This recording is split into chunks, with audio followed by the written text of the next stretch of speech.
السلام عليكم، عاملين ايه؟ يا رب تكونوا في خير. فيديو النهارده مهم جدا، فيه تفاصيل كتير وهصنع فيه شامبو، هصنع فيه منتج شامبو. فانا عشان اصنع شامبو لازم يكون عندي معدات. اول حاجه معايا الهاند بلندر ده. الهاند بلندر ده اساسي معانا في الشغل في التصنيع، تركيبات التجميليه. هو عجبني بصراحه، وكان هو اسمه سوكاني. كان 1000 واط تقريبا، وانا المفروض ان انا استخدم من 1000 ل1200 واط في الهاند بلندر. فانا لقيت في ليه 3 وظايف. اول وظيفة اللي هي المضرب والكبة والهاند بلندر، فانا قلت ده 3 وظايف وسعره كويس، فانا هجيبه.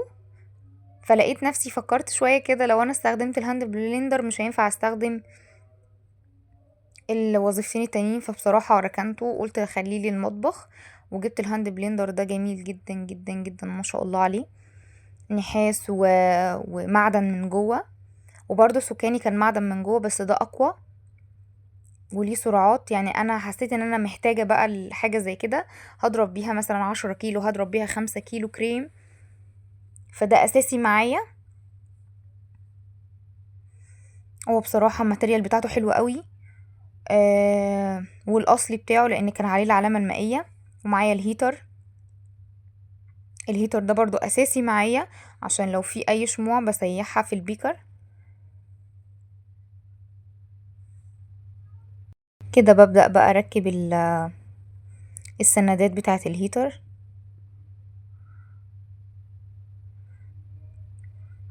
ده كان بيكر صغير بسخن فيه شموع، بضرب فيه شموع. واساسي برضو معايا عندي 2 الميزان. عندي ميزان الجرامات وميزان الكيلوهات. ده ميزان كيلوهات مش حساس، انا عندي الحساس بتاع الدهب موجود عندي. لو عايزة اوزن جرام 2 جرام، ده بتاع كيلوهات، ربع، نص. وده البيكرات طبعا بأحجامها، لازم تكون في كيلو، في نص، وفي ربع، وفي بيكرات كتير. هنا دول بتوع السيروم، بتوع اي تدريب كريم على بعضه. بس دول طبعا ما بيتحطوش على النار، الهيتر بس ما بيستحملش غير البيكر الحراري.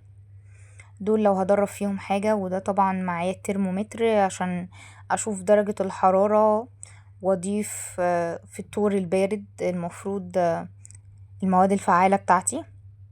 ونيجي بقى لمنتجات التجميل والمستخلصات والشموع. دي شموع وسكرابات ومستخلصات، كريمات بقى، سكراب، تنت، سيروم، شامبو، بلسم، تريتمنت، وعطور. العطور دي بقى بحب العطور الهادية. جبت بيبي باودر، وجبت جوز الهند عشان انا بحب جوز الهند. دي كلها شموع ومواد كيميائية بتتحط بنسبة معينة في كل منتج. الحاجات دي انا عشان اجيبها كلفتني جامد.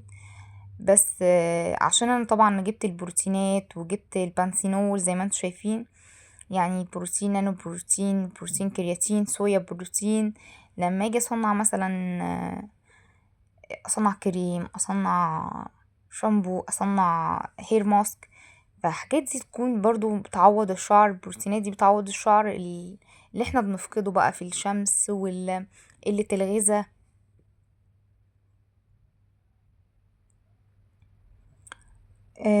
ده جوز الهند CCT، وعطر جوز الهند.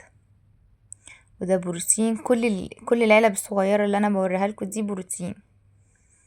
فما كل البروتينات دي تتحط بنسب معينة في منتج، تفرجي على جمال الشعر. وطبعا احنا بنشوف ايه مشكلة الشعر وبنعالجها. مش كل منتج ينفع لأي شعر، في شعر دهني، في شعر جاف، في شعر افريقي، في شعر مجعد، فكل شعر ليه روتين معين. وده السكتشات والمحاضرات بتاعتي. ودي جايزة انا استلمتها من اكاديمية زويل في التركيبات التجميلية، مع شهادات محلية ودولية. دي شهادة دولية من جامعة النيل الأوروبية، والتانية شهادات محلية. ودي شهادة بتاعت انجكشن حقن. فالتجميل بحر واسع جدا وانتي مثلا بتبعتيلي، بسيب انا الرقم بتاعي، بتبعتيلي على الواتساب ايه مشكلتك، وفي طبعا كشف مجاني، احنا بنكشف مجاني، وبتبعتيلي صورة شعرك، صورة بشرتك، لو فيها اكني، فيها تصبغات، فيها رينكلز، فيها الحاجات دي كلها، انا بقولك ايه المشكلة المناسبة ليكي. تنفع جلسات، تنفع بمنتج، تنفع بحقن. وهنا بقى في الفيديو هصنع شامبو معايا.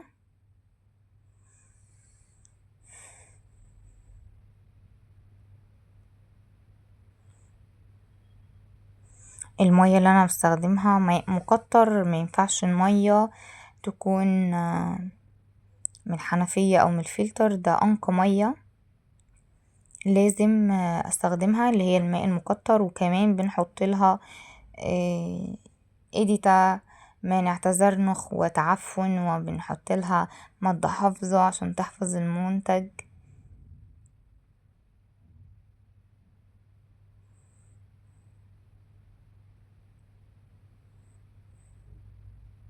هنا بقى بنحط المواد الفعالة والبروتينات والمستخلصات عشان نطلع كده شامبو مصنوع بكل حب.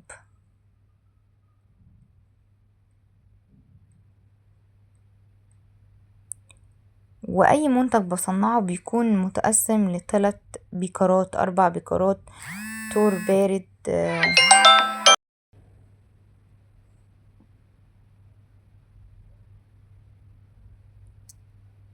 هنا بنحط المية اللي بتنقي المية اكتر.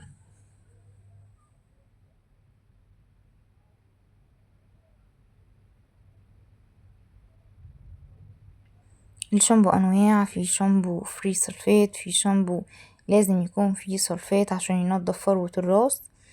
مع الابداع عندنا مواد متعادلة لازم عشان نحط سلفات اللي بينضف فروة الراس اكيد بينشف الشعر.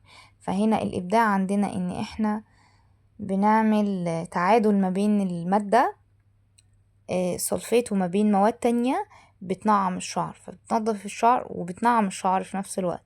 فده الابداع عندنا، الابداع في منتج تصنيعي انا.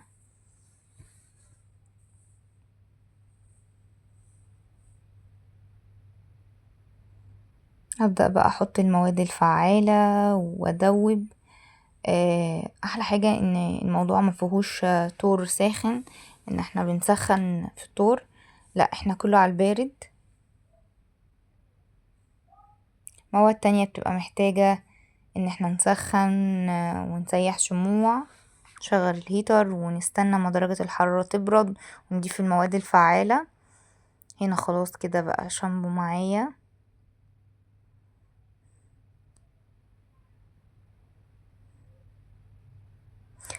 هبدأ بقى احط المواد اللي هي البروتينات. الستاند ما كانش راضي يثبت،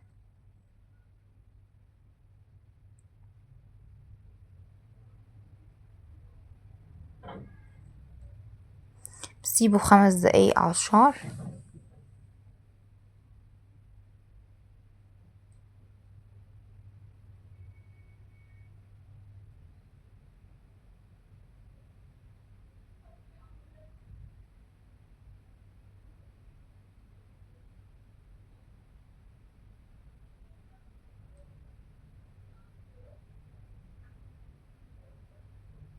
التقليب في المنتج مهم جدا عشان المواد الفعالة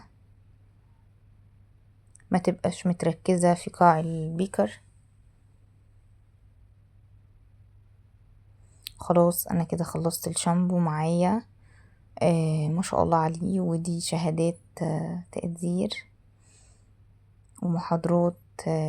الموضوع مش كورس وخلاص، الموضوع دراسة وتصنيع عملي.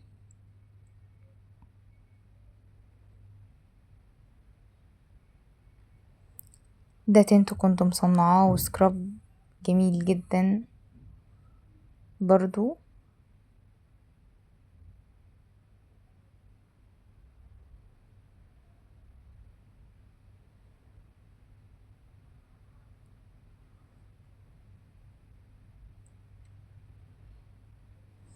ودي المواد كلها الكيميائية اللي احنا جبناها، طبعا مكلفة جدا.